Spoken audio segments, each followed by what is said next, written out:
Hello guys, welcome to my channel. My name is Nikki. If you're new, this is LifeWnikk. If you're returning, thank you so much for continuing to support your girl. As you guys see in the title below, we have another ABA edition of video. So if you're here, 9 times out of 10, you are interested in working in the field of ABA.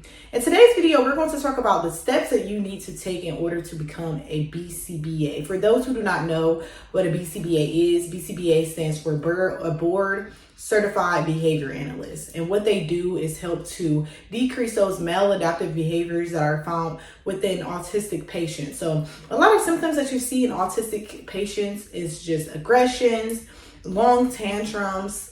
Sometimes they have SIB, so they'll hit themselves and hurt the ones around them. So the Bcba job is to create programs to help these kids so that they are able to function better in school settings, professional settings, and personal settings, and just to overall make progress within their lives and to function better in their lives.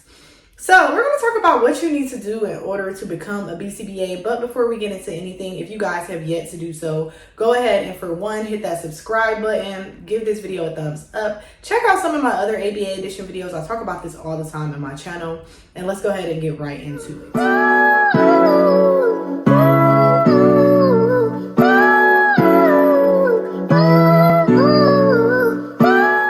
So this is just one of the many routes that you can take to become a Bcba. There is not just one way to do it. This is just the simple way that you see just the most often. So I did a previous video on my registered behavioral technician, how to become one. Go ahead and check that out, and the reason why I'm mentioning this is because a lot of times that you'll see is people will become an RBT, a registered behavioral technician, before they become a Bcba. So this is the route that we're going to talk about today. So the first thing that you need to do in order for you to become a Bcba is one, obtain a bachelor's degree in a related field. So that can be psychology, social work, teaching, whatever it is that you want to do. You have to have a bachelor's degree in a related field in order for you to become a Bcba. So once you obtain that degree and you are bachelor's approved, the next step that you want to do is to apply for graduate school. So 9 times out of 10, if you are working full time, you don't have time to go into an actual classroom. So a lot of times you'll see people apply to graduate school online. That's what I'm doing. I'm attending Capella University. So a lot of times you'll see people attend school online. That way they can work on the side as well. So that's going to be the second step. The first step is to obtain a bachelor's degree in a related field. The second step is to apply to graduate school. It does not have to be online, but that is the second step, is to apply to graduate school. And what you want to apply for, you have to obtain your degree in one of these fields. It has to be more than likely applied behavior analyst. That's what I'm going to school for. Most of the time, you'll see someone who wants to become a Bcba go to school and apply for applied behavioral analyst. And so that you guys are not confused, I'll leave all this information in the description box, but you want to apply for applied behavior analyst. Or sometimes you may see someone go again for social work, or they may get their master's in counseling, or something in the related field. You just have to make sure that you are staying within the field. So once you apply to graduate school in one of those mentioned fields, the next step that you want to do once you start taking your classes is to become a RBT. And the reason that I'm saying this is because if you wish to become a Bcba, you have to obtain a certain amount of hours. You need 1,500 field work hours in order for you to obtain that certification. And this happens over a time of working. And not to say that you have to become an RBT full time to get those hours, but you at least want to have some part-time, whatever it is, if you're just going 2 days a week, to receive those field work hours, because they are required.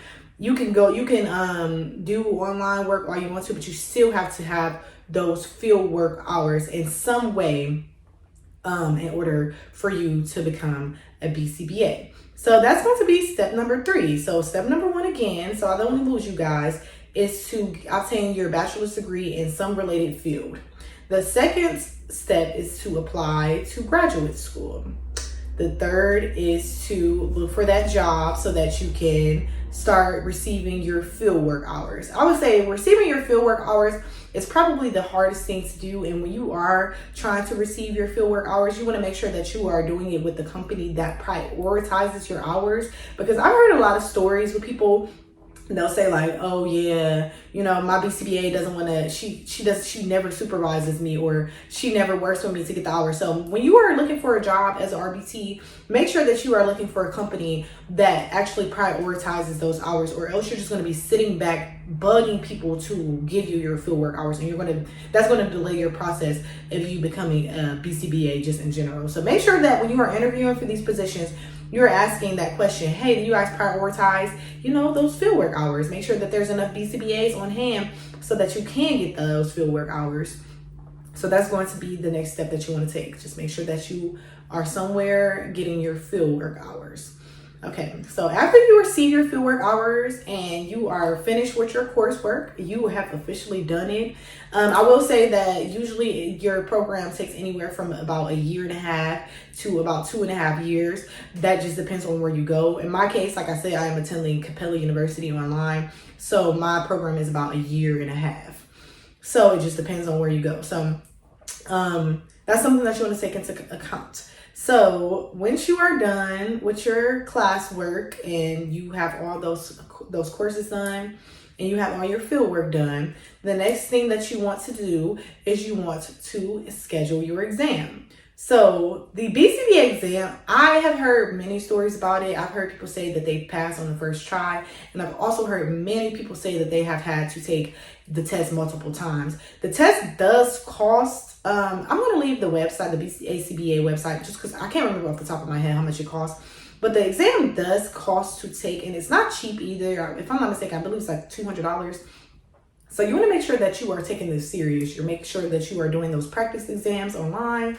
Make sure that you are, paying attention in your courses. Make sure that you are taking notes in your courses, because you may want to look back at them when it comes time to take that exam. So once you take that exam and you pass, you are basically there.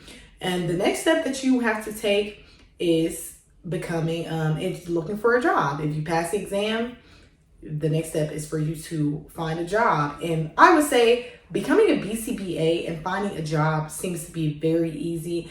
I currently work as an RBT, which is extremely easy to find an RBT job, especially here in Atlanta. But working as a BCBA, you can look right now in your area, and I advise everyone to do this. Do your research. Look in your area right now on Indeed and look for BCBA jobs. You're going to see a long list, and some of them may be hourly, some of them may be salary, but you're going to see a long list of available BCBA jobs in your area. So, hopefully this helps someone out there. Let me go ahead and go over the steps just one more time, so again, I don't confuse anyone. So the first step is to obtain a bachelor's degree in the related field. The second step is to apply to graduate school. The third step is to collect those field hours while you are obviously obtaining your degree. The fourth step is for you to finish your actual coursework for the BCBA hours, so whatever it is that you're going to school for in your master's program. And then the fifth step is for you to take that exam. And then the sixth step obviously is for you to look for a job. So I would say is just take your time in the process. Working as an RBT, I would say, I'll do other videos about how to obtain your BCBA without having to work as an RBT, because there are ways to do that as well. But I would say working as an RBT has helped me so much. And I feel like once I become a BCBA, I'll know so many of the terms. I'll have so much experience. I've been doing this for 4 years now.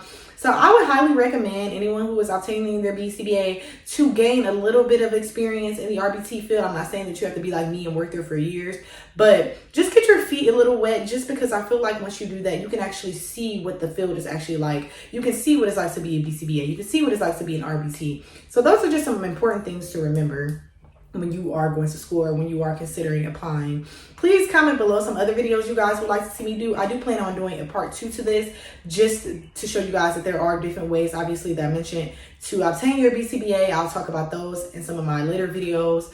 As I mentioned at the beginning of the video, go ahead and hit that subscribe button, give this video a thumbs up, and I will see you guys next time. Bye.